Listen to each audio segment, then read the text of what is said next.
Glória a Deus, a paz do Senhor, meus irmãos. Amém. Muito bom poder estar aqui com vocês. Queria já apresentar minha família que está aqui comigo, minha esposa. Queria que eles colocassem de pé, minha filha Débora. Ela gosta muito quando eu peço para ela se levantar, né? Eu estou com meu filho Samuel também, de 8 anos. Ele está em algum lugar aí, né? Deve estar na salinha. Mas muito bom poder estar aqui. Bataguaçu é aqui. Eu carrego um carinho muito grande por esta cidade, um amor, porque aqui encontrei muitos amigos, vivi, e uma cidade que eu deixei assim, mas com o coração apertado. Realmente vocês moram numa boa cidade, uma cidade próspera, uma cidade receptiva para o Evangelho. Nós temos a oportunidade de viajar, andar por alguns lugares. Tem lugar que é muito pesado, mas a gente vê uma graça de Deus sobre essa cidade aqui. Então tem um carinho porque eu relembro de vários irmãos aqui, amigos, um amigo meu que está ali no cantinho ali, o Geis, é amiga, parceira há muitos anos. O Geis é um fruto que nós ganhamos também, né? Eu me lembro que a gente passava madrugadas, lembra, Geis? Sábado à noite, de madrugada, a gente fazia estudos bíblicos, eu, o Geis, a Marcela, e a gente foi, eu fiquei muito feliz quando eu vi ele se batizando. Então, eu louvo a Deus por esse momento e por esta igreja. Estive aqui o ano passado e já preguei aqui no domingo. E quando o pastor volta para pregar a segunda vez, tem 2 pensamentos, como o pastor Jetro diz.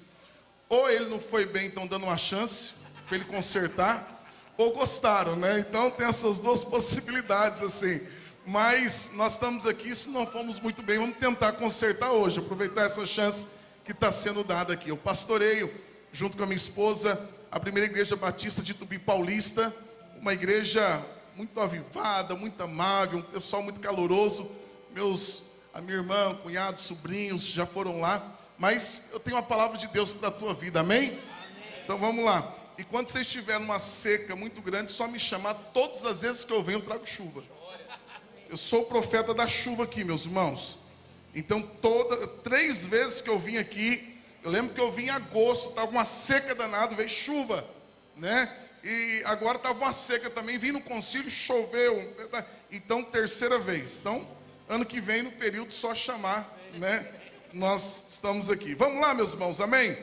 Queria compartilhar uma palavra da parte de Deus para com a sua vida. Abra sua Bíblia no livro de Gênesis, capítulo 49. Lá na nossa igreja, quando a gente fala assim, ó, vamos abrir a Bíblia, o pessoal dá um glória a Deus, porque nós amamos a palavra de Deus. Vamos fazer aqui também, para eu me sentir mais em casa, assim. Então vamos lá, abra sua Bíblia. Eu acho que podemos fazer melhor. Vamos tentar mais uma vez. Então vamos lá. Abra sua Bíblia. Glória a Deus. Gênesis 49, a partir do verso de número 22. Nós vamos ler esses textos. Glória a Deus. Vamos lá então. Eu vou ler na NVT. Depois eu vou pedir na RA, pessoal. Mas eu vou falar aqui para vocês. Diz assim então a palavra de Deus, Gênesis capítulo 49, a partir do verso 22. José é uma árvore frutífera junto à fonte. Seus ramos se estendem por cima do muro. Arqueiros o atacaram brutalmente, atiraram nele e o atormentaram. Seu arco, porém, permaneceu esticado, e seus braços foram fortalecidos pelas mãos do poderoso de Jacó, pelo pastor, a rocha de Israel. Que o Deus de seu pai o ajude, o Todo-Poderoso o abençoe com as bênçãos dos altos céus, com as bênçãos das profundezas das águas, bênçãos dos seios e do ventre. Que as bênçãos de seu pai ultrapassem as bênçãos de meus antepassados e alcance as alturas das antigas colinas. Que essas bênçãos descanse sobre a cabeça de José, que é o príncipe entre os seus irmãos. Amém, meus irmãos? Amém. Quando um pastor vai pregar, eu amo pregar em sermões textuais, onde a gente vai lendo o texto ali, mas todo pastor, principalmente hoje, tem uma preocupação, porque antigamente o pessoal conhecia muito a palavra, mas hoje o pessoal não está tão assim. É muito importante nós lermos a palavra, conhecer cada história, mas eu tenho certeza que você já ouviu falar a história de José do Egito. Tem séries, tem filmes, tem novelas que passaram. E eu tenho certeza que de alguma forma você já ouviu falar. Se você não tem todo o conhecimento, lá em Gênesis você vai poder encontrar a história dele. É uma história que vale a pena Isso é algo que vai edificar muito a tua vida. E eu queria pegar essa história, fazer um resumo dela, e de um momento especial da vida de José eu queria tirar algumas lições aqui. Porque quando nós olhamos para a vida de José, o exemplo que ele traz, aquilo que ele aponta para as nossas vidas é tão precioso. Os princípios que ele está dando, cada princípio que ele tem colocado. Hoje a gente vê tantas pessoas cobrando valores absurdos, 10 mil reais, 5 mil reais para você ir numa palestra, para você aprender princípios ali. Meus irmãos, muitos desses leem a Bíblia e tira da Bíblia e cobra 10 mil reais para passar. Mas esta palavra aqui, ela vai trazer princípios preciosos para a minha vida, para a tua vida, para que assim como José foi um homem tão próspero, tão abençoador, eu tenho certeza que essa bênção não é só para ele, mas essa bênção é para nós. O Deus que abençoou José é o Deus também que está sobre a nossa vida e quer abençoar as nossas vidas. Mas uma coisa que precisamos aprender, e eu sempre falo isso, meu irmão, Deus não dá prosperidade para ninguém. Deus não dá felicidade para ninguém. O que Deus dá, pastor, como assim? Deus dá princípios. Deus dá princípios, e a partir do momento que você obedece, que você vive, por exemplo, Deus não dá um casamento feliz, Deus dá princípios para um casamento feliz. Deus não dá uma família feliz, Deus dá princípios para uma família ser feliz, ser abençoada. Por isso que à medida que você ouve a palavra e você obedece a palavra, é como Jesus diz em Mateus capítulo 7, aquele pois que ouve as minhas palavras e a obedece, é como o homem que construiu a sua casa sobre a rocha. Olha que interessante. Então, Deus, porque se a gente pensar que Deus fez essa pessoa próspera, você vai pensar, Deus fez ele e não me fez. Deus quis prosperar ele, Deus não me quis prosperar. Não, meu irmão, Deus dá princípios e qualquer pessoa pode obedecer os princípios. Preste bem atenção que isso aqui é importante. Porque você pode ser um crente, um filho de Deus, uma filha de Deus, mas você pode viver numa situação muito aquém daquilo que Deus quer, se você não obedecer princípios da palavra de Deus. Meu irmão, o Frederico ministrou, falou sobre dízimos e ofertas. É um assunto muito que mexe com o coração de muita gente. E dízimo e oferta é um dos princípios. Existem muitos outros princípios. Mas, por exemplo, se você pegar uma pessoa que não serve a Deus, mas se ela aplicar princípios da palavra na vida dela, ela vai viver o que um crente, um filho e uma filha de Deus não está vivendo. Porque é importante nós obedecermos a palavra. E com esse texto aqui, nós vamos aprender princípios. Amém? Amém. Então, essa história aqui, esse texto que eu estou lendo para vocês, o capítulo 49, no meu título, fala da bênção de Jacó para os seus filhos. Aonde que isso está acontecendo? No final da vida de Jacó, que é pai de José. Lembra? Abraão, Isaac, Jacó. A partir daí começam as 12 tribos. Mas Jacó está no final da sua vida. Ele está no Egito agora. Aqui José, ele já havia tido um sonho lá atrás. Ele foi vendido pelos seus irmãos. Toda a história aconteceu na vida de José. E esse momento aqui é o momento em que a promessa de Deus já havia se cumprido na vida de José. Ele já era o governador do Egito. Ele já tinha os seus 2 filhos ali. Ele está também quase que no final. Ele está no ápice da sua vida. José está vivendo cada promessa de Deus. Todos nós sabemos da história dele.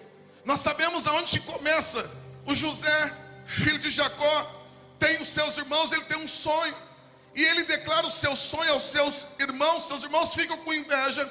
Joga ele dentro de um poço, decide matar, mas ele pede, não, vamos vender. E esse José que agora tem um sonho, que tem um projeto de Deus sobre a vida dele, que tem algo de Deus para a vida dele, agora ele é vendido pelos seus irmãos para uma caravana de ismaelitas, e ele é levado como escravo. Meu irmão, é muito difícil às vezes nós entendermos todo o projeto de Deus. Por isso que nós cantamos aqui, eu não entendo os teus caminhos. nós não vamos entender. Muitas vezes você não vai entender a forma que Deus vai trabalhar. E por que Deus não te conta? Porque seria se assustar. Deus tem a forma dele de trabalhar, Deus tem a forma dele de fazer. E José agora, como escravo, é levado para o Egito. Ele, como escravo, vai servir na casa de Potifar. E ele é acusado injustamente. A mulher inventa uma mentira e ele é jogado dentro de uma prisão injustamente. Você imagina, como que você tem uma palavra de Deus?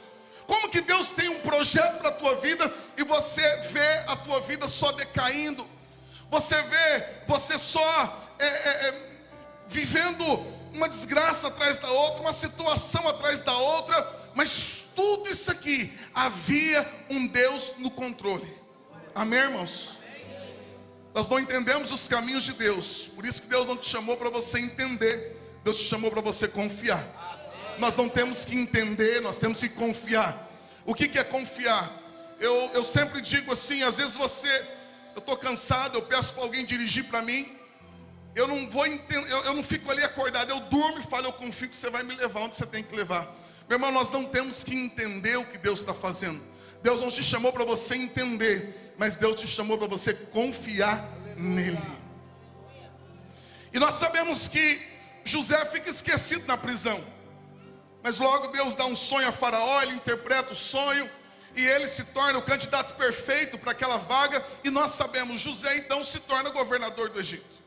Vem um tempo de muita fome, as nações estão passando fome, mas por causa de José, por causa de Deus, agora o Egito tem provisão. E vocês conhecem a história, seus irmãos vão lá comprar comida, não sabiam que era José, mas logo depois José se revela a eles, por isso que eu estou resumindo a história aqui. Depois ele traz os seus irmãos, ele traz o seu pai que achava que José estava morto, tem uma grande alegria, porque descobre que o seu filho está vivo e se torna um homem muito importante. Mas nesse momento aqui, nesta passagem, Gênesis 49, isso aqui, meu irmão, é um princípio de Deus. E um princípio nossos patriarcas, todo pai, em vida, ele declarava uma bênção profética sobre os seus filhos. Havia uma bênção de Deus que deveria ser declarada. Foi assim com Abraão para com Isaac, foi assim de Isaac para com Jacó. Jacó é aquele que rouba a bênção do irmão, mas ele pega a bênção do pai. E agora Jacó entende que tem uma unção sobre a vida dele, e antes dele partir, ele tem que declarar a bênção sobre os seus filhos. E nesse momento Jacó é tomado de um espírito profético. O que é o espírito profético, pastor? É você ser tomado pela revelação de Deus, onde Deus te toma e você começa a falar, e a tua boca se torna a boca de Deus. Jacó, nesse momento, ele é tomado de um espírito profético. Ele começa a profetizar sobre cada filho. Por exemplo, no capítulo 49, no verso 1, diz assim: então Jacó mandou chamar todos os seus filhos e lhes disse: reúnam-se ao meu redor, e eu direi o que acontecerá a cada um de vocês nos dias que virão. Por isso esse espírito profético. E ele começa a profetizar, por exemplo, no verso 3, ele vai para Rúben, que é o primogênito, e ele começa a declarar as palavras, mas não são somente palavras proféticas, mas é falando também daquilo que aconteceu. Mas aí, meu irmão, é nessa parte que eu quero chegar com vocês, porque ele começa a declarar sobre cada filho, mas quando ele chega em José, ele começa a dizer assim: José é uma árvore frutífera. E aqui nós vemos como que a Bíblia se completa, porque Jesus vai dizer que não fomos nós que escolhemos a Ele, mas foi Ele que nos escolheu para que nós pudéssemos ir e darmos frutos, e frutos que permaneçam. Assim como José, ele foi alguém frutífero, o chamado de Deus para mim e para a tua vida é sermos frutíferos aonde nós estivermos. Meu irmão, um dos grandes sinais da manifestação de Deus na vida de alguém é ela começar a prosperar. E prosperar não é só dinheiro, meu irmão. Dinheiro é uma parte disso. Mas quando a ação de Deus, quando a palavra de Deus está sobre a vida de alguém, ela se torna frutífera. Isso é importante. Meu irmão, há um princípio na Bíblia que através de nós outras pessoas seriam abençoadas. Há uma bênção de Deus que vem sobre a minha vida, que vem sobre a minha casa, e essa bênção ela tem que transbordar e na sua vida da mesma forma. E ele começa a dizer: olha, o José, ele é uma árvore frutífera. Mas ele fala o porquê. E ele vai dizer: é uma árvore frutífera junto à fonte. Diga assim comigo: junto à fonte. Meu irmão, o primeiro princípio que nós aprendemos aqui na vida de José é que o pai dele, tomado nesse espírito profético, revela o sucesso de José. E desses princípios é que ele construiu a vida dele junto à fonte. Aleluia! Para a gente, meu irmão, isso está muito longe. Por que isso está longe? Nós entendemos. Porque você chega na tua casa, você abre a torneira, sai água. Mas nós estamos falando de tempos antigos, em que um povoado, uma cidade, ela deveria ser construída ou perto de um rio, ou perto de uma fonte, ou perto de um poço onde pudesse haver água, porque não tem como você construir, não existe vida sem água. Não existe vida, não tem como a gente construir algo. Nós estamos falando de uma época muito agrícola. Não tem como você construir sem água. Então ele está dizendo: olha, isso aqui não é apenas um princípio natural, é um princípio espiritual. José construiu a sua vida e se tornou frutífero, porque ele construiu junto à fonte.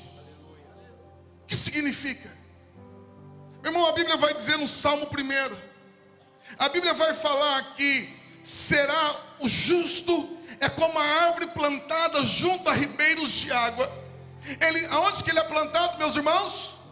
Junto a ribeiros de água. Ele dá o seu fruto na estação própria, e tudo quanto fizer prosperará. Aleluia. Irmão, você pode ter o potencial que for, você pode ter talvez o entendimento que for, nós precisamos construir a nossa vida junto à fonte, que é Jesus. O segredo é esse. O grande segredo da vida de José é que ele constrói a vida dele, mas a fonte é Deus, a fonte é Jesus. Ele entende: eu não posso ir longe. Eu vou construir um relacionamento, eu tenho que estar perto da fonte. Eu vou construir uma família, essa família tem que estar perto da fonte de água. Tudo que eu vou construir, tudo que eu for construir, tem que estar perto, meu irmão. Esse é o princípio de colocar Deus na sua vida em tudo. Provérbios vai dizer: reconheça Deus em todos os seus caminhos, e a tua vida prosperará. O que é isso? Nós temos o entendimento muitas vezes de que, não, eu tenho uma boa profissão, eu tenho um bom emprego, não, eu tenho conhecimento, e às vezes a gente entra numa rota de independência de Deus. Sabe o que nós fazemos? Às vezes a gente enche alguns baldinhos de água, e a gente diz: agora eu já tenho água suficiente, e a gente se afasta de Deus. Meu irmão, a maior loucura, e o profeta Jeremias vai falar isso, porque até os anjos do céu se assombram, porque os anjos dizem: mas como que pode? E Deus, através do profeta Jeremias, ele diz assim: o meu povo cometeu 2 pecados. O primeiro: a mim me deixaram a fonte de águas vivas. O segundo pecado: e cavaram para si cisternas rotas que não retêm água. Meu irmão, quantas vezes a gente tenta fazer, a gente tenta trabalhar, a gente faz um projeto, mas nós nos esquecemos de Deus. Eu quero falar algo aqui para vocês. Existem pessoas que me conhecem há anos aqui, conhecem a minha história desde a minha adolescência, conhece desde a minha infância. A Juliana, que está aqui, me conhece desde muito pequeno. E uma coisa eu aprendi, meu irmão: eu tenho esse temor no coração. Tudo que eu fiz na minha vida, eu nunca quis construir longe da fonte. Por quê? Porque não tem lógica. Tudo que você constrói longe da fonte morre. Se você construir uma família longe da fonte, vai chegar uma hora que vai faltar água, vai chegar uma hora que vai morrer. Se você construir um projeto, meu irmão, eu fico muitas vezes Deus fala algo, ou eu tenho algum apontamento, e eu fico às vezes meses, às vezes eu passo mais de um ano orando, se eu posso realmente fazer isso ou não. Mas por que, pastor? Porque eu tenho medo de ir para uma direção que Deus não foi. Eu tenho medo de começar algo que Deus não me autorizou. Porque quando você constrói junto à fonte, você será como a árvore frutífera em nome de Jesus. O princípio da vida de José é esse. Seu pai está declarando: olha, José, você é essa árvore frutífera junto à fonte, e os seus ramos se estendem. Primeiro princípio. E algo que eu tenho no meu coração, meu irmão, isso não é religiosidade. Mas eu fico imaginando assim: o que uma pessoa faz num domingo à noite quando não vem para a igreja? Porque nós estamos numa geração de pessoas em que eu vou para a igreja quando dá, eu vou para a célula quando dá. Meu irmão, a gente sem perceber é tomado de uma independência. Não, mas Deus está aqui no meu coração. Mas a gente inventa um monte de desculpas. Você está aqui nessa noite não é cumprir um ritual, não é religiosidade, mas você veio aqui celebrar com seus irmãos aquilo que Deus tem feito. Você veio aqui, meu irmão, beber dessa fonte, porque o Salmo 133 diz: ó, quão bom e quão suave é que os irmãos vivam em união. É como óleo precioso que desce pela cabeça, pela barba, pela orla do manto de Arão. E aí no final do capítulo, Salmo 133 diz: é no meio da comunhão, é no meio desse lugar que Deus ordena a sua bênção. Meu irmão, nós estamos aqui nessa noite porque nós reconhecemos que é uma bênção de Deus sobre este lugar. A gente vem, nós estamos aqui celebrando aquilo que Jesus fez, mas nós estamos aqui porque eu preciso beber dessa água, eu preciso beber dessa fonte. Talvez você está aqui desanimado. Existem sinais de desidratação. Sabia que a desidratação pode deixar a tua mente mais lenta? Tem gente que às vezes, eu estou com a mente tão assim, desidratação, falta de água. Tantas outras coisas que podem acontecer, mas quando nós chegamos aqui neste lugar, há um manancial de água, há um rio de vida que corre neste lugar, há um rio. Por isso que Jesus disse para a mulher samaritana: se você beber da água que eu te der, rios de águas vivas fluirão do seu interior. E essas águas, elas dão para a vida eterna. Você pode estar desanimado, cansado, mas quando você bebe dessa fonte, ela te renova, ela te levanta, ela te coloca de pé. Você pode aplaudir ao Senhor nessa noite. Aleluia.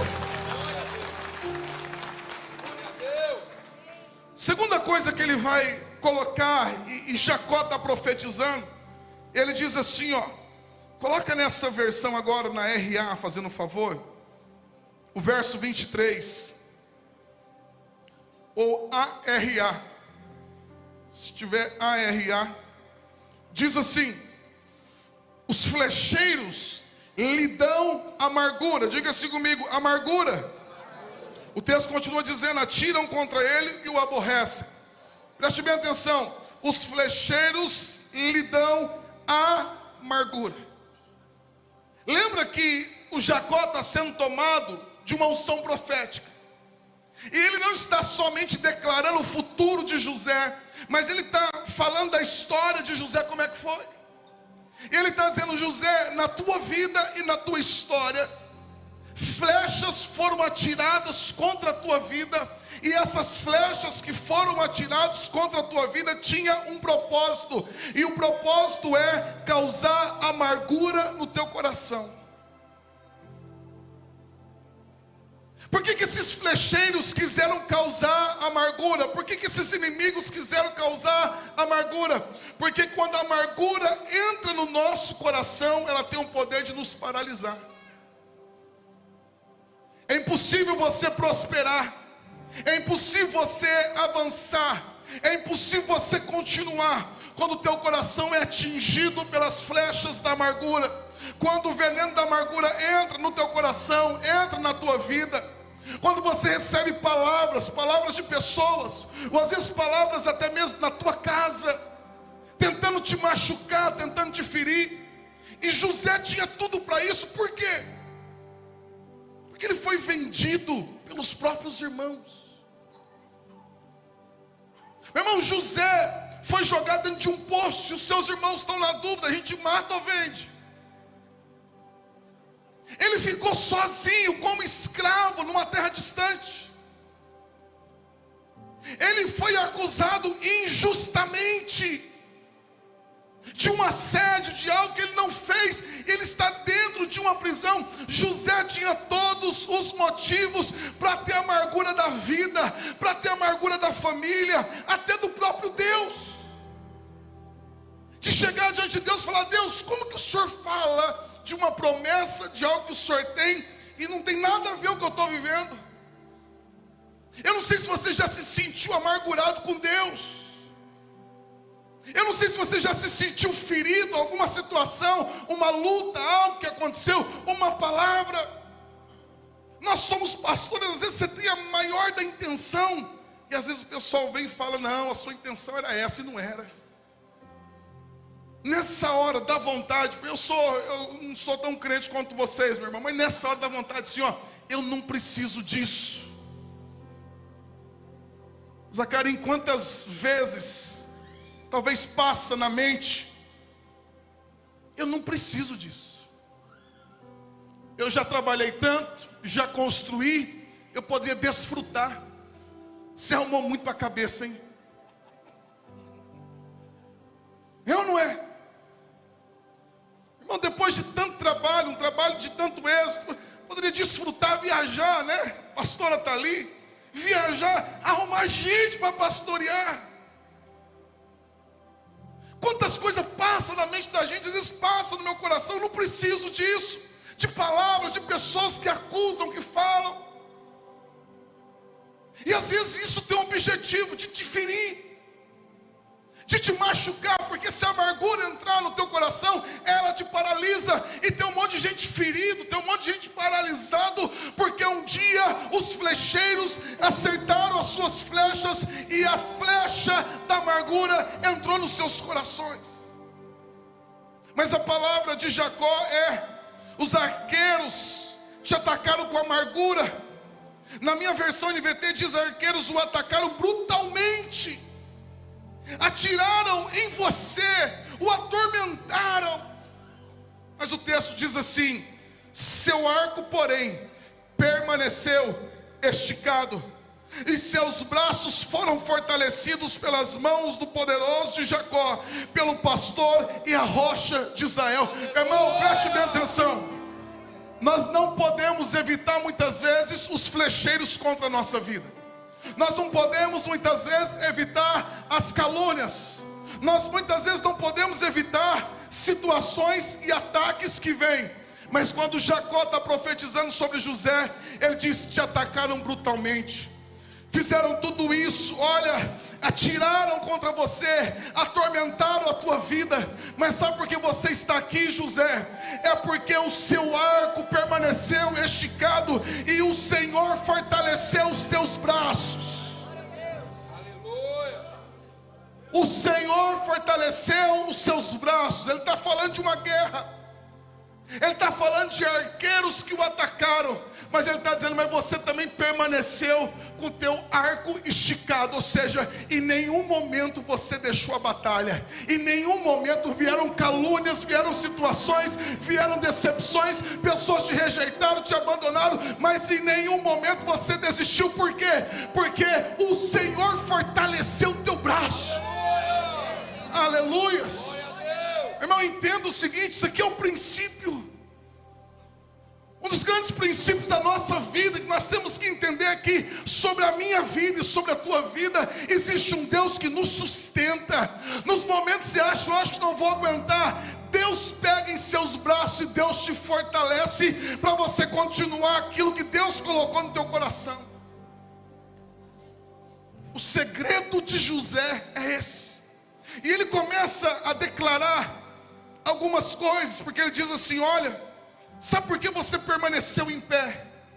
Mesmo que as flechas da traição, da injustiça, da calúnia, da rejeição vieram contra a tua vida, sabe por que você permaneceu firme? Porque Deus te sustentou. E o que eu vejo é que muitas pessoas, quando são feridas, elas se tornam feridor. E é muito interessante olhar para a vida de José, porque quando José está no Egito, os seus irmãos vão comprar alimentos, seus irmãos não reconheceram ele. O José reconheceu os irmãos, mas os irmãos não reconheceram ele. Meu irmão, nessa hora ele poderia dizer: agora eu vou me vingar. Não, agora eles vão ver. Agora, não, o coração de José não era esse. Porque em todo o tempo o coração de José estava sendo trabalhado. E quando ele olha para os seus irmãos, eu estou adiantando a história, ele libera o perdão sobre os seus irmãos e ele se torna um canal de bênção para a própria família. Ele abençoa aqueles que o acusaram, ele abençoa aqueles que ofendem ele. Olha que interessante, meus irmãos. Mas quantas vezes nós começamos a ferir pessoas, a machucar pessoas? Quantas vezes a gente diz assim, a gente ouve: ó, cansei de ser bonzinho. Nós não podemos fazer isso.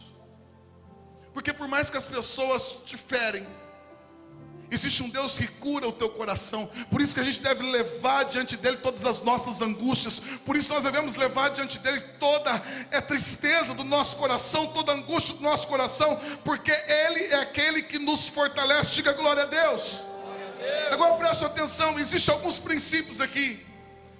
Jacó está profetizando sobre a vida dele e está declarando: olha, você mesmo em meio a pressões, mesmo em meio a tantas lutas, você permaneceu firme durante toda essa batalha.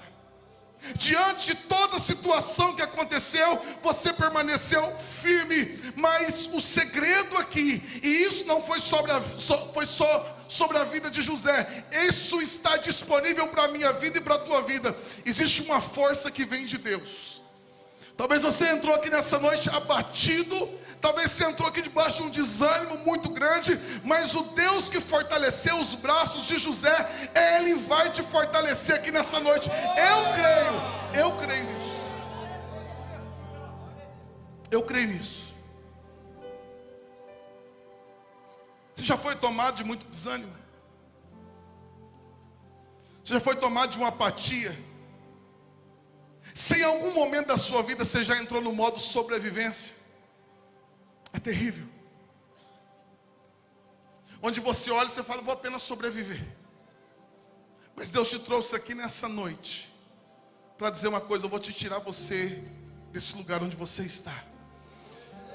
Eu vou trazer uma força. A Bíblia diz através do profeta Isaías: até os jovens se cansam, os adolescentes tropeçam e caem, mas os que esperam no Senhor renovarão as suas forças. Subirão altos como a águia, correrão e não se cansarão, andarão e não se fatigarão. Meu irmão, existe um Deus que te renova. Há um renovo de Deus aqui nessa noite. Deus está levantando os seus braços. O que significa braços erguidos, pastor? Na Bíblia significa braços erguidos para a guerra. Deus te tira nessa noite desse modo sobrevivência, e Deus te coloca hoje para você cumprir o teu propósito em nome de Jesus. E o que é lindo nesse versículo é que ele diz: ó, seus braços foram fortalecidos pelas mãos do Todo-Poderoso. Ele declara: pelo pastor. Diga assim comigo: pelo pastor. E diga assim: a rocha de Israel.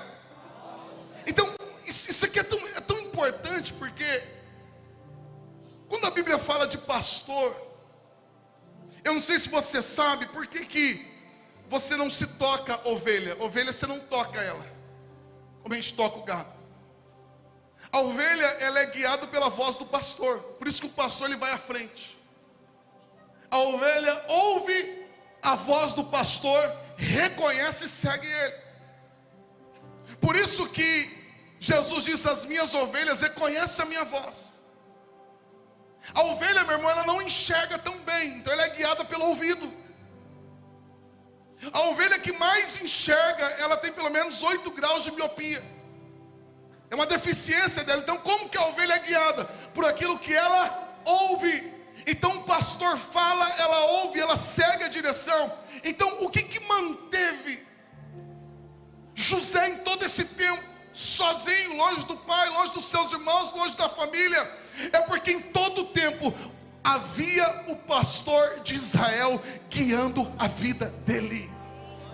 Meus irmãos, isso aqui é tão importante, porque quando você tem um pastor, quando o Senhor Jesus, que é o nosso, que é o sumo pastor, Ele está sobre as nossas vidas. Quando você não sabe o que fazer, quando você não sabe para onde ir, quando você está perdido, é só você falar: Senhor, fale comigo. Senhor, eu preciso ouvir a Tua voz. E a doce voz de Jesus, a doce voz do Espírito Santo vai falar, e você não vai estar perdido, meu irmão.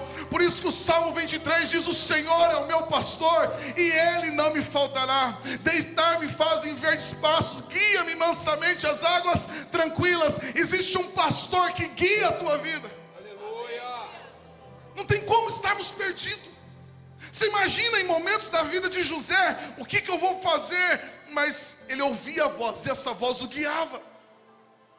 Essa voz ia trazendo direção. Nós precisamos aprender cada dia mais a aperfeiçoar os nossos ouvidos para ouvir essa voz. Meu irmão, em momentos difíceis da minha vida, que eu já passei, eu sempre fiz uma oração para Deus. Eu dizia: Deus, eu só preciso ouvir a Tua voz. Porque quando o Senhor fala, quando essa voz vem, ela tira toda a angústia, todo o medo, toda a falta de direção, e ela começa a nos direcionar a pastos verdejantes, a águas tranquilas. E Ele diz: não somente Ele é o pastor que te guiou, mas Ele também é rocha de Israel. Eu quero caminhar para o final aqui, porque Jacó está profetizando, olha quanta coisa. E ele está dizendo assim, ó, verso 25: que o Deus de seu pai o ajude, o Todo-Poderoso o abençoe com bênção dos altos céus. Existem 3 níveis de bênção aqui. Quando Jacó está profetizando sobre José, ele declara 3 níveis de bênção. Isso aqui é importante para a nossa vida, porque ele diz assim, ó: que o Deus de seu pai o ajude, o Todo-Poderoso o abençoe com as bênçãos dos altos céus. Diga assim: as bênçãos dos altos céus. Diga assim comigo: as bênçãos das profundezas. E diga assim comigo: bênçãos dos seios e do ventre.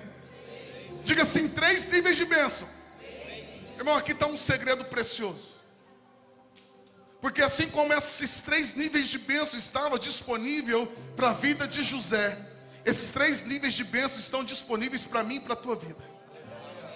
O que significa esses 3 níveis de bênção? Primeiro, a bênção dos altos céus, ela representa aquilo que vem do alto, é aquilo que vem de Deus, é um tempo de um sopro de Deus, é um tempo de um favor de Deus. Irmão, quando Deus está soprando, quando você sente: pastor, o que é o favor de Deus? É quando você sente, meu irmão, que sem muito esforço as coisas começam a acontecer. Quem já passou por isso aqui? Quem já passou por um momento assim, você fala: meu Deus, parece que todo vento é favorável. Quem já passou, levanta a mão aí. Quem não passou, vai passar. Eu já vivi momentos assim na igreja, na minha vida. Eu falo: meu Deus, eu me senti até culpado, né? Porque está acontecendo assim, mas eu não estou fazendo tanto para isso. O que é isso? Existem momentos da nossa vida que é tempo das bênçãos dos altos céus. É um favor de Deus que vem, é um favor do alto. Meu irmão, quanto de força, quanto de esforço você precisou fazer para chover hoje? Quanto de força que você precisou fazer? Quanto esforço você precisou fazer para mudar o tempo, para mudar a atmosfera, para sair daquele calorão que a gente estava, esse tempo tão gostoso, essa chuva? Quanto esforço você fez para isso? Quanto esforço que eu fiz para o céu mandar a chuva? Eu nenhum, meu irmão. São momentos. O que são bênçãos dos altos céus? São esses momentos de Deus. E isso sopra sobre a igreja, isso sopra sobre a nossa casa. E eu quero profetizar que a tua casa, essa bênção dos altos céus, ela está passando pela tua casa, no nome de Jesus. Esse tempo do favor de Deus, quem recebe, erga a sua mão, que eu quero profetizar. As bênçãos dos altos céus está passando sobre a tua casa, no nome de Jesus. Um tempo de um favor, um tempo em que você verá o sobrenatural, um tempo que você vai plantar e colher 100 vezes mais. É esse tempo que está chegando sobre a tua célula, no nome de Jesus. Pode baixar a mão. Mas ele não fala só da bênção dos altos céus, ele fala da bênção das profundezas.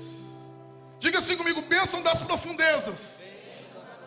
Pastor, o que significa isso? Isso aqui é uma linguagem que ele está usando. Porque existem momentos, meu irmão, nós estamos entrando agora num período de chuva. Vamos até mais ou menos abril. Chuva, e é muito bom. Tem pessoal da fazenda aqui, vocês sabem que é um tempo maravilhoso. Até os animais ficam melhor. Mas que terrível, meu irmão, eu tenho visto os gados aí. Tem lugar que você olha, dá dó. Só o osso. É tempo de seca. Mas preste bem atenção. Porque quando a bênção dos altos céus, ela está vindo, quando vem a chuva do céu, tudo está muito bonito. Mas tem momento que essa bênção, ela para. Tem momentos que o céu cessa. Meu irmão, a vida é feita de estações. Sou psicólogo também, atendo pessoas. E às vezes tem pessoas falando, não estou muito bem. Porque olha, tem dia que eu estou bem, tem dia que eu estou mal. Eu falo, você também? Estamos juntos. A vida é assim. A vida é feita de altos e baixos, é normal. Mas tem momentos que parece que está tudo seco. Tem momento que não tem uma nuvem no céu. Tem momento que as coisas na superfície começam a secar. Não tem mais a bênção dos altos céus. Ah, então Deus parou de agir? Não. Existe a bênção das profundezas. Eu estive no Chile, no deserto do Atacama, o deserto mais seco do mundo. No Chile, eu estive lá ministrando junto com o pastor Jeto. Irmão, eu nunca tinha visto um cenário de deserto. Nunca, achei impressionante aquilo. Sabe o que você olhar e a tua vista estender, você não vê uma tiririca. Não existe um verde, nada. Eu achei isso impressionante. Eu nunca tinha visto isso.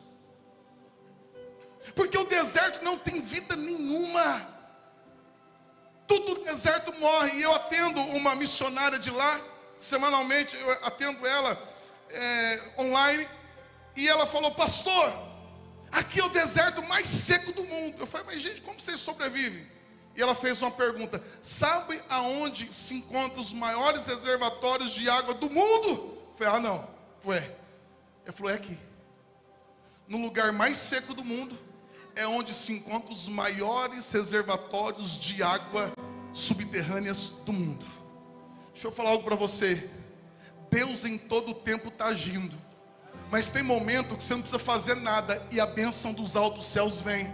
Mas tem momento que a água não vem de cima, a água está embaixo. Por isso que eu perguntei quanto esforço você fez para chover. Você disse nenhum. Mas se eu falasse aqui que a gente tivesse que cavar um poço amanhã, 20, 30, 40 metros, quanto de esforço nós teríamos que fazer? Muito esforço, muito trabalho, meu irmão. Não é que Deus parou, não é que tem momento que Deus esqueceu de você. Deus apenas está dizendo, olha, faltou em cima, mas se você cavar, se você pagar um preço, se você decidir cavar, tem água, tem rios debaixo, tem mananciais debaixo.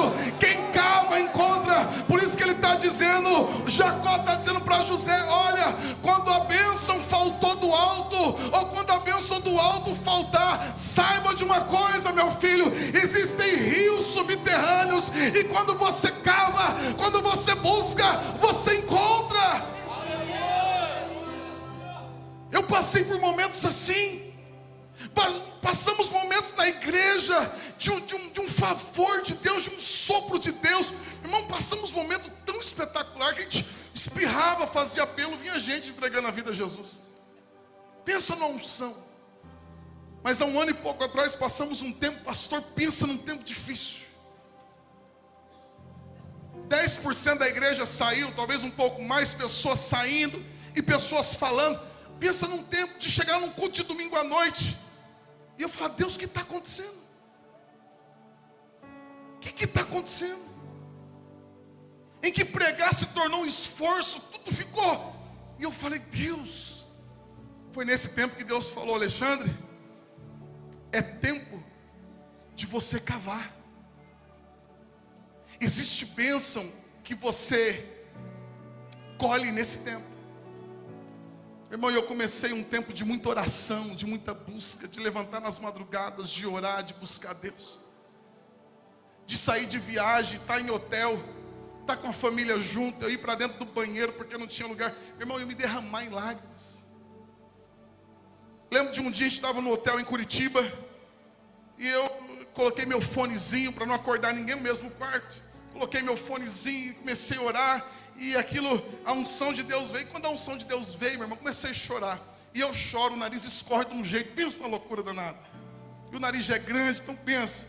E eu fui no banheiro pegar papel higiênico, suave, fui amontoando no canto assim. E uma glória, uma presença de Deus. Minha filha acorda de manhã e pergunta, pai, o que aconteceu? Eu falei, nem te conto. Irmão, que tempo maravilhoso que eu vivi. Porque quando as águas faltaram em cima, eu encontrei mananciais de águas embaixo. Diga assim para o teu irmão, me ajuda a pregar nessa noite. Diga assim, só que você tem que cavar, meu irmão. Só que você tem que cavar, meu irmão. Deus não está em silêncio não. Deus não se esqueceu de você não. Ah, Deus se esqueceu de mim. Não.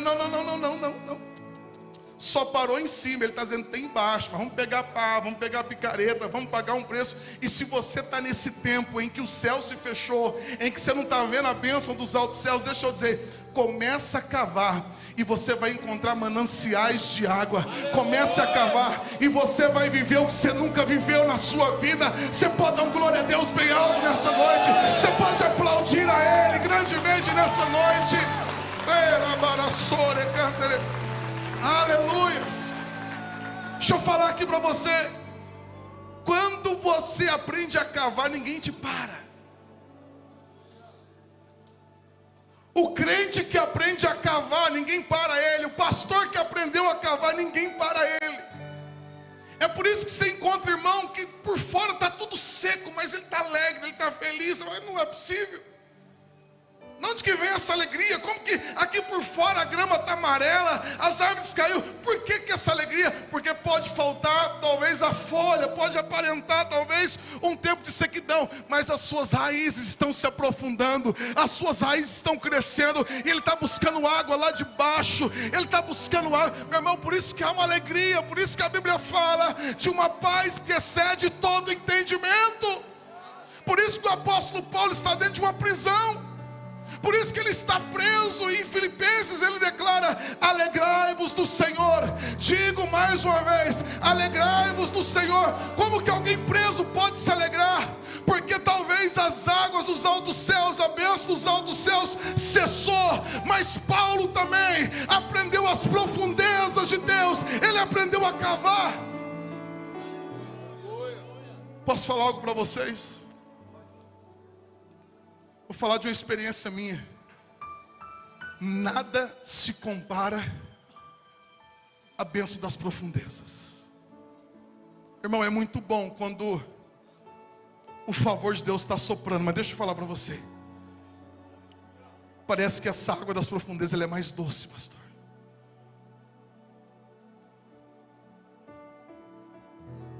Eu falo, eu me emociono. Quando você aprende a beber das águas das profundezas, é a maior experiência da sua vida. Irmão, às vezes o negócio está pipocando para o lado de fora, mas vem uma alegria que ela transborda, que se aprendeu. E Jacó está dizendo, José, sabe por que você está aqui? Que se aprendeu a cavar e pegar a bênção das profundezas. E eu quero encerrar com essa última palavra que diz assim, ó. Diga assim comigo, bênção dos seios e do ventre. O que significa isso aqui? A gente pode traduzir isso aqui. O que significa isso? Eu chamo de bênçãos geracionais, ou bênçãos geracionais. O que ele descreve aqui, por isso que ele vai dizer que as bênçãos de seu pai ultrapassam as bênçãos meus. Ele está falando de gerações. Isso aqui, a bênção dos seios e do ventre, ele está falando de uma bênção geracional. Isso aqui é uma chave muito importante. E tem muita gente que se perde nisso, porque, meu irmão, existe uma bênção que ela vem dos nossos pais e ela vai passar para os nossos filhos. Pastor, mas meu pai nem é crente, minha mãe nem é crente, como você está falando que uma bênção vem deles? Vem sim. Porque a Bíblia fala no Antigo Testamento, em Efésios também fala, honra teu pai e a tua mãe. Existe uma bênção que vem, um nível de bênção que vem sobre a tua vida, quando você aprende a honrar o teu pai e a tua mãe. E a gente imagina que essa honra, ela se deve, não, mas pastor, você não sabe quem é meu pai, você não sabe o que meu pai fez, você não sabe o que minha mãe fez. Talvez eu não saiba mesmo, mas eu sei de uma coisa, a Bíblia nos ensina a você honrar pai e mãe. Existe um nível, e talvez o maior nível de bênção na vida de alguém, é essa bênção geracional. É uma bênção que ela se dá na honra aos seus pais. Ela vem sobre a tua vida, ela vai transpassar você, ela vai alcançar os teus filhos. Eu não sei se você quer, mas eu quero essa bênção. Eu não sei se você quer, mas eu preciso dessa bênção na minha vida. Então, olha como que é interessante. Quando Noé desce da arca, ele planta uma vinha, ele faz vinho, ele se embebeda. E um dos seus filhos, ele tinha 3 filhos, um dos seus filhos, Noé tira a roupa, está dentro da tenda, nu, e um dos seus filhos chega lá e vê a nudez do pai e tira sarro dele, zomba do pai. Os outros 2 filhos de Noé chegam com a capa, sem olhar a nudez do pai, e eles vão cobre o pai. Quando o pai acorda, o pai fica sabendo do que aconteceu. Isso aqui é tão sério, meus irmãos, porque o filho que fez isso, que desonrou Noé, foi Cã. E Cã é o pai de Canaã. Lembra da nação? De povos amaldiçoados. Deixa eu falar algo aqui para você. O primeiro filho que Jacó, ele cita, é Rúben. Diga assim, quem que é Rúben, pastor? Rúben era o primogênito, por isso começa por Rúben, o primeiro filho. E vocês sabem que o primeiro filho tinha a bênção da primogenitura, que era a porção dobrada.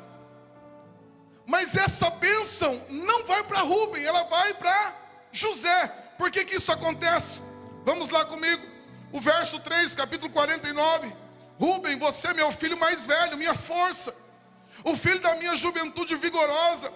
É o primeiro em importância, o primeiro em poder. É contudo impetuoso como a enchente, e não será mais o primeiro. A bênção da primogenitura não estará mais sobre você, pois deitou-se em minha cama e desonrou meu leito conjugal. Lembra que Rúben se deitou com a mulher do pai, a concubina do pai. Ele desonrou o pai. E por causa dessa desonra, a bênção dobrada que viria sobre a vida dele, como o direito de ser primeiro filho, não foi mais. Deixa eu falar algo aqui nessa noite. Se nós não aprendermos a honrar os nossos pais, você pode fazer o que for, mas tem um bloqueio do próprio Deus sobre a tua vida, que a bênção não vai fluir, a bênção não vai acontecer. Tem filho, ele diz aqui, ó, Rúben, você é impetuoso. O que é alguém impetuoso? Ele diz assim, você é impetuoso como enchente. Já viu filho impetuoso? Aquele filho que diz, não, eu vou fazer, eu não quero saber da opinião. Eu não quero saber o que meu pai disse, que minha mãe disse, eu não quero saber nada disso. Tá bom, você pode fazer, mas você não terá essa bênção sobre a tua vida. Porque esse nível de bênção só dá quando você honra pai e mãe. Meus pais estão morando lá comigo agora, em Tupi Paulista. Nunca comeram tanto churrasco na vida deles como estão comendo agora. Eu vou lá, eu compro carne, eu asso, eu preparo e faz. Pensa, minha mãe chegou lá e engordei tanto. Eu penso numa luta que foi, mas uma forma de honrar, minha leitura, né, de amor, minha linguagem de amor.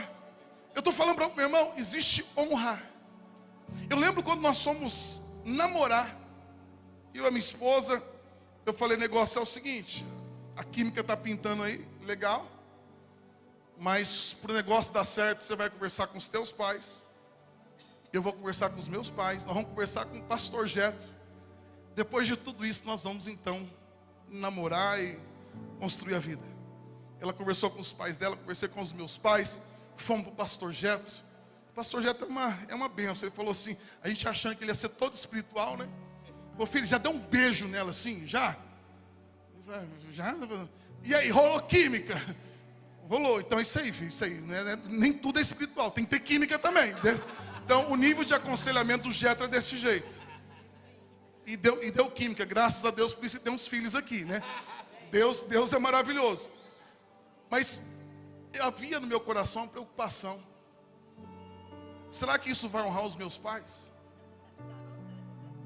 Filho, deixa eu perguntar, porque talvez teu pai e sua mãe já se foi, mas talvez seu pai e sua mãe estão velhinhos. Você tem no coração de honrar eles até hoje? Porque tem gente que gasta muito dinheiro fazendo churrasco com amigos, mas não compra um pedaço de carne para assar com o pai ou com a mãe, não compra. Tem gente que dá tudo para o amigo. Tem gente que compra um monte de coisa. Tem gente que tem um vício do AliExpress, de todas essas coisas, de mercado. Você pediu alguma coisa para tua mãe? Você deu algum presente? Meu irmão, são em pequenas coisas. Como que você está? Esses dias foi tão bonito assim. Porque eu estava levando meu pai no médico, tudo, e eu falava, como que é a vida? Um dia era meu pai e minha mãe que levavam, agora sou eu que levo. Isso é honra. Às vezes você tirar um dia, tirar uma folga, pegar teu pai, levar no médico, levar tua mãe. Ai, eu estou aqui perdendo tempo. Não. Nesse tempo você não tem a noção de quanta bênção de Deus está vindo sobre a tua vida. Todo o recurso que você investe na tua mãe, no teu pai, todo o tempo que você investe a ele. Teu pai mora longe, aí eu não vou lá porque é tanto gasto para ir. Deixa eu dizer, o melhor dinheiro que você vai investir é você. Mas meu pai mora longe, pega o avião, parcela em 10 vezes, vai lá, beija. Meu irmão, o que o pastor mais faz é velório. E eu já estou encerrando aqui, mas eu queria falar isso. O pastor mais faz é velório. E uma coisa eu aprendi em velório, sabe o que eu aprendi? Honrar pai e mãe, beijar pai e mãe, estar com eles enquanto é vivo. Porque quantas vezes eu já vi filhos chegando em caixão, não deixa fechar, não fecha. Eu quero ver. Não, você tem que fazer isso em vida. E eu tive no meu coração. Sabe por que meus pais estão em Tupi Paulista hoje? Por causa de uma oração que eu fiz. Eu saí daqui em 2006. Quando saí de Bataguaçu, eu sou muito caseiro, muito de família. Eu falei, Deus, minhas irmãs já desfrutaram bastante.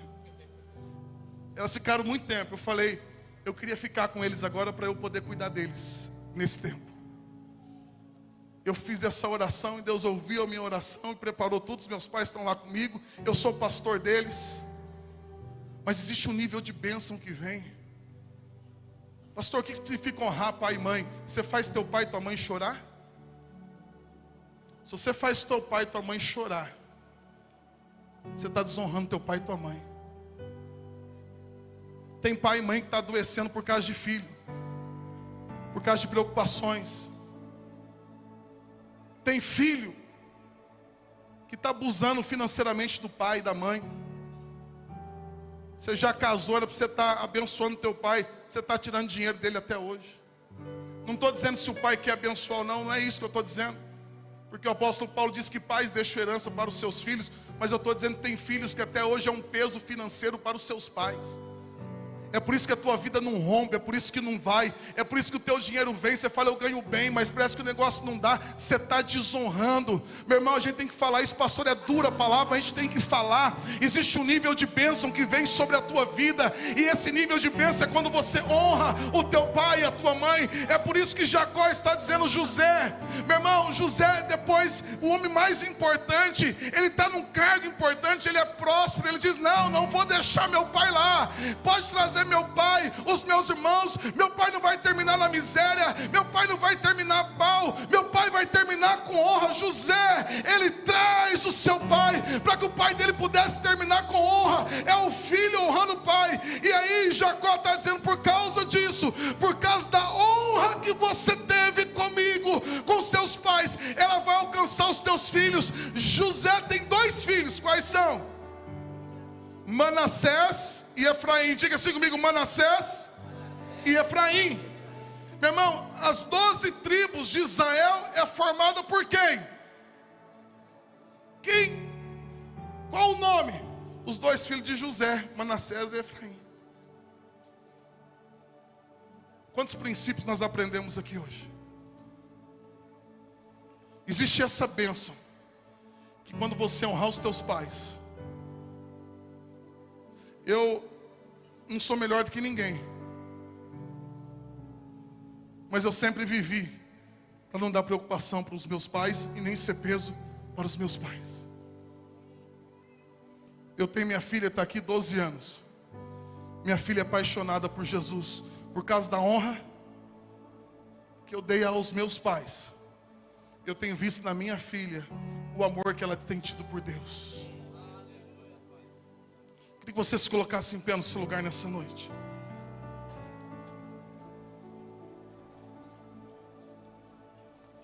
Quantas coisas preciosas.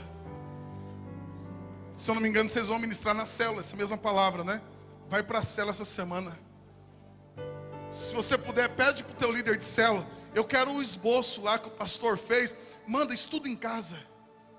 Porque aqui estão princípios tão poderosos para a nossa vida. Construir junto à fonte. Não deixar que a amargura tome conta do teu coração, mas permitir Deus fortalecer os teus braços. Meu irmão, eu estou aqui para profetizar sobre a tua vida, sobre a tua casa. Eu vim aqui, não vim só para pregar, só para ver a minha irmã, não só para ver os amigos aqui, mas eu vim aqui para ser profeta do Senhor. Eu vim aqui declarar que você vai entrar nesses 3 níveis de bênção. Bênção dos altos céus. Eu vim aqui declarar que nós vamos cavar, nós vamos alcançar as bênçãos dessas profundezas. E as bênçãos geracionais estarão sobre a tua vida e sobre a tua casa. A tua casa viverá um milagre. A tua casa viverá um avivamento. Eu creio nisso.